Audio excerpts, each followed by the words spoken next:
Chien, putain.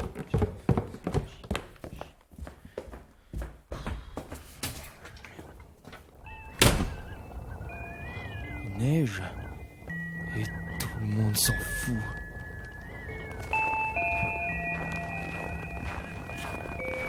Il neige et tout le monde s'en fout.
Oh toi là, viens voir bonhomme. C'est quoi le bordel aujourd'hui là? Qu'est-ce qui se passe? Pourquoi j'arrive à rien? La première question qu'on doit se poser, c'est précisément celle de comment se poser la question. La première question qu'on doit se poser, c'est précisément celle de comment se poser la question. La première question qu'on doit se poser, c'est précisément celle de comment se poser la question.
de la venue du Christ, c'est paradoxal.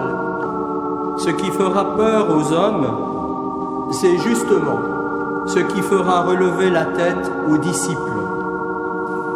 Le soleil, la lune, les étoiles, la mer seront ébranlés. C'est-à-dire que tout le cosmos vibrera à ce retour du Christ, ce Verbe qui a créé le monde au commencement de tout reviendra et le monde créé manifestera sa participation au retour du Christ.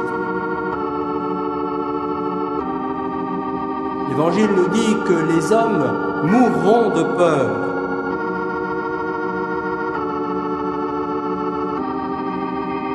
Mais pour Jésus, pour ses disciples,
l'absence de peur, la confiance radicale dans le Père sont au cœur de son message depuis la Galilée.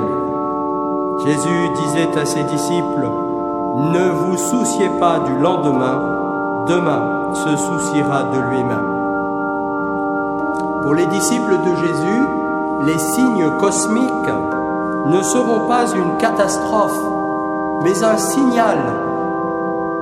Jésus va venir.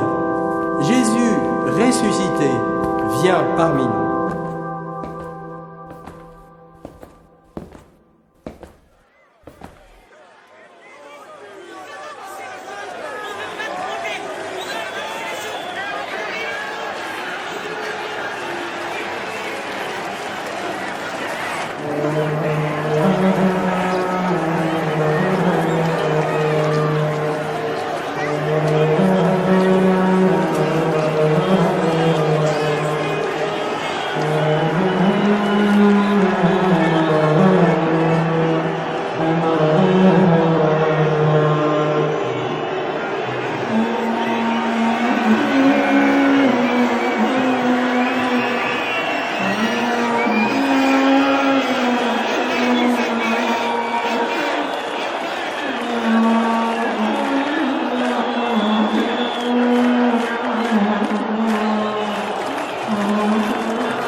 impropre, maculé par le sang et l'envie.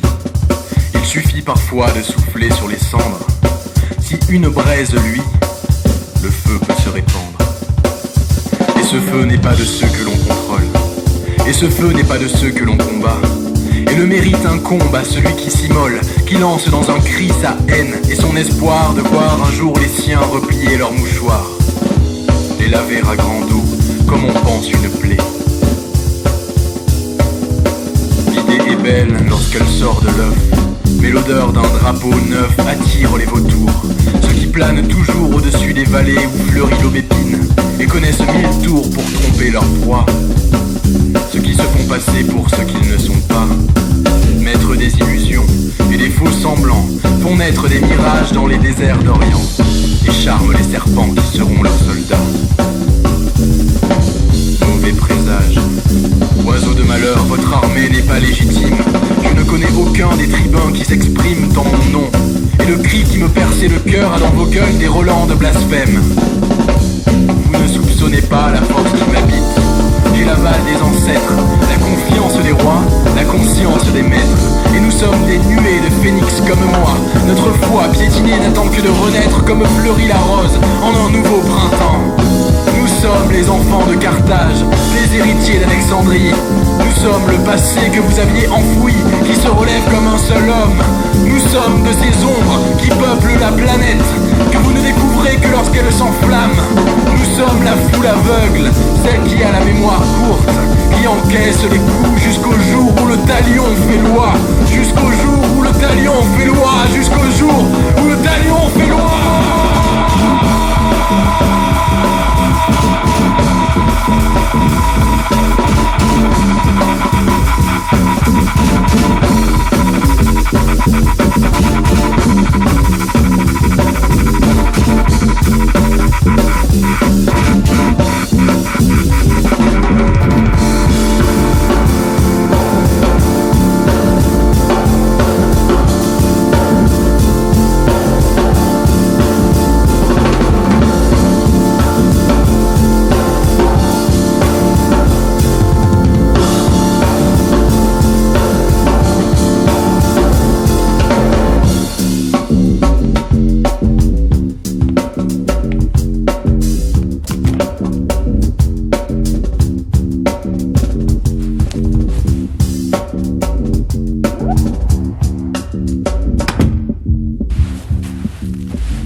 Oh putain, ma tête, qu'est-ce qui se passe là? Hé, je suis le photon qui vient de te traverser la tête. Quoi? J'étais exactement comme toi avant. Dans la rue, tranquillement, je marchais. Il m'a pris l'envie d'aller plus vite. Alors j'ai accéléré. Et plus j'accélérais, plus je marchais vite. Évidemment, j'ai fini par passer le mur du son. C'est dire combien de fois j'ai fait le tour de la Terre. Ne voulant pas m'arrêter là, j'ai continué d'accélérer. J'ai donc fini par atteindre la vitesse de la lumière. Et comme j'ai atteint la vitesse de la lumière, je me suis transformé en photon.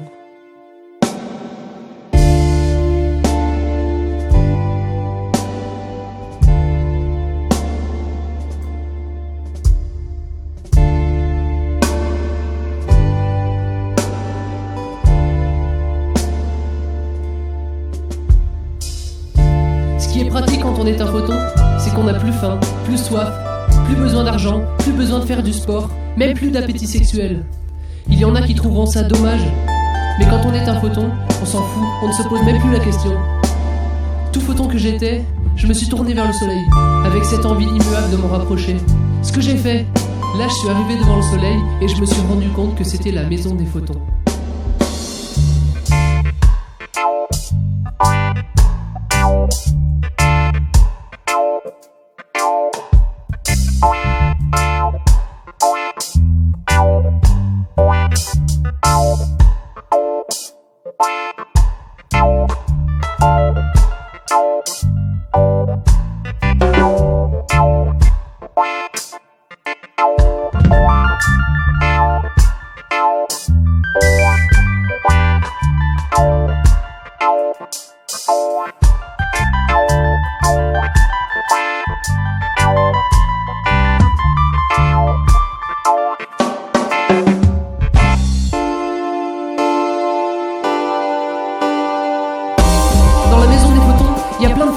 il y a plein de photons qui rentrent, il y a plein de photons qui sortent. Il y a surtout plein de photons qui sont là autour ou dedans et qui parlent, qui discutent, ils échangent des idées, ils échangent des impressions sur qu'est-ce que ça fait d'être un photon, sur qu'est-ce que ça fait de voyager dans l'univers très vite.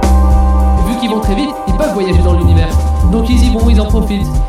Le problème, c'est que l'espace, c'est tellement grand que les photons, ils s'arrêtent un peu au milieu de leur voyage, ou un peu après, ou un peu avant. Et ils font demi-tour, parce que s'ils font pas demi-tour, ils vont perdre le chemin de la maison des photons. Donc ils pourront plus rentrer. Donc ils font demi-tour, ils rentrent, et ils parlent de ce qu'ils ont fait, de leur voyage, de ce qu'ils ont vu, c'est-à-dire de rien du tout. Chez les photons, il n'y a pas de genre, il n'y a pas d'homme, il n'y a pas de femme, il n'y a pas de femelle, il n'y a pas de mâle. Il n'y a même pas de petits photons ou de grands photons. Tous les photons sont identiques, pareils. Et donc ils peuvent échanger des idées communes ou des idées pas communes, des idées nouvelles ou des idées anciennes, des idées humaines ou des idées spécifiquement photons. Vu qu'ils sont sur le même plan spirituel, ils en profitent, ils parlent, tout ça. Donc ça crée des échanges d'informations, des échanges d'idées. Tiens d'ailleurs, t'entends tout ce qui se passe derrière ?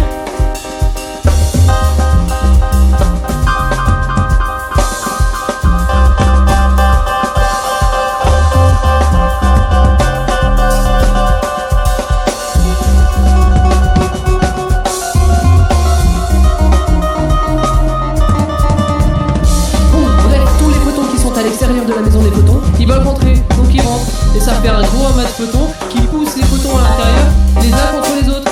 Ils sont de plus en plus condensés. C'est pratique d'être condensé pour échanger des informations ou des idées. Le problème, c'est que c'est pas très agréable.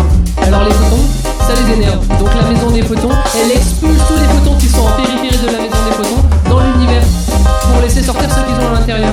Donc tous les photons qui sont à l'extérieur, ils sont expulsés. Ils sont expulsés vers Uranus, vers Saturne. Il y en a beaucoup, ils vont autour de Saturne. Ils font le tour. Eh oui, parce que Saturne. Il y en a aussi beaucoup qui vont sur la Lune. Mais sur la Lune, comme il n'y a pas d'atmosphère, les photons rebondissent. C'est pour ça qu'il fait toujours aussi froid sur la Lune. Par contre, sur la Terre, parce qu'il y a beaucoup de photons qui vont sur la Terre, les photons restent grâce à la couche d'ozone. Et les humains, ils sont intelligents, les humains. Ils prennent les photons, ils les mettent dans leur panneau solaire et ça fait de l'énergie. C'est comme avec le vent. Ils prennent le vent, ils le mettent dans leurs éoliennes et ça fait de l'énergie. C'est comme avec l'eau. Ils prennent l'eau, ils la mettent dans leur barrage hydroélectrique et ça fait de l'énergie. C'est comme avec le foin. Ils prennent le foin, ils le mettent dans la bouche de la vache elle fait du lait et ça fait de l'énergie. C'est comme avec les chiens, ils prennent les chiens, ils les mettent sur des vélos et ça fait de l'énergie. C'est comme avec les fleurs, ils prennent les fleurs, ils les mettent dans des cages et ça fait des hamsters en cage. Mais le problème avec les panneaux solaires, c'est que le rendement énergétique n'est que de 15%. Ça veut dire qu'il y a beaucoup de photons qui servent à quelque chose et il y en a plein qui ne servent à rien.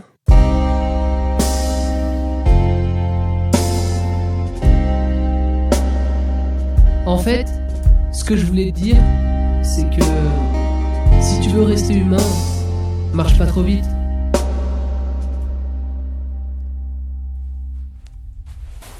Qu'est-ce qu'il me veut?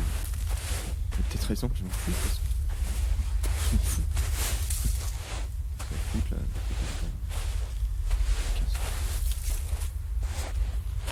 Putain. Je suis encore. Toujours ça aussi.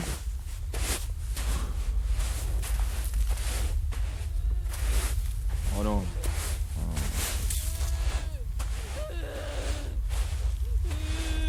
Oh non, putain. Saoule ces gosses là.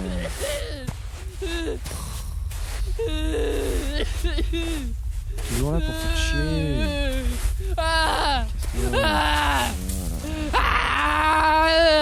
Mais ferme-la!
toits des maisons qui enfantent les choix. Les idées, les étincelles qui brûlent les doigts et scintillent dans le vide. Les pupilles obscures qui tâtonnent le noir et découvrent la vie. C'est beauté, écartée par ta peur des douleurs. C'est une âme écartelée à un poignard dans le cœur. De toute façon, la société c'est de la merde, les Grecs sont qu'à crever. Ras-le-bol du cynisme. Pour moi, c'est une plainte. Et déjà que je cite, un enfant qui pleure, c'est relou. Vous imaginez les grands hommes réfléchis, auxquels on a dit tout petit, un homme ne pleure pas pour rien, et qui n'ont pas pu comprendre les ramifications et les implications de cette sentence. Pauvres gosses, ils ont sacrifié le cynisme antique sur l'autel de leur incompréhension. Faisant fi de toute convention, l'actuel courant philosophique est un usurpateur. Il est incapable de libérer les corps. La bouche de ses disciples clame haut et fort. Voilà comment je supporte ma déception. Arpente donc le blanc sol sale. Lamente, chambre douce qui t'aimante. Toi pessimisme, errant sur les toits des maisons qui enfantent les choix. Relève-toi, descends de toi.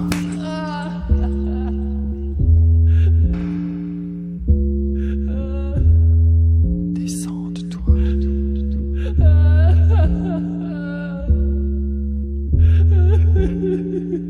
Relève-toi.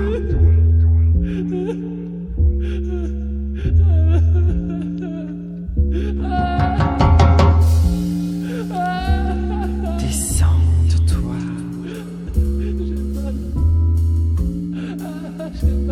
Relève-toi. J'aurais pas dû l'être. Ça fait trop mal de vivre.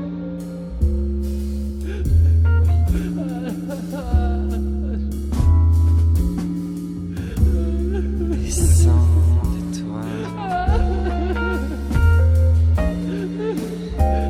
Relève-toi.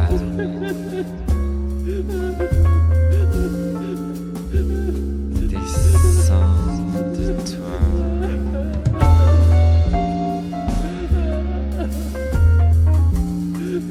Descends de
Yeah.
Il y a une personne qui, en causant, en chantant, écrit sans regarder son papier des phrases suivies et même des pages entières. Sans avoir conscience de ce qu'elle écrit. À mes yeux, sa sincérité est parfaite. Or, elle déclare qu'au bout de sa page, elle n'a aucune idée de ce qu'elle a tracé sur le papier. Quand elle le lit, elle en est étonnée, parfois alarmée. Certainement, on assiste ici à un dédoublement du moi, une présence simultanée de deux séries d'idées parallèles, de deux centres d'action, ou si l'on veut, de deux personnes morales juxtaposées dans le même cerveau. Chacune a une œuvre, et une œuvre différente. L'une sur la scène et l'autre dans la coulisse.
J'attends la prochaine réincarnation pour réinventer quelque chose comme le hard rock, mais encore plus cruel.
Voilà.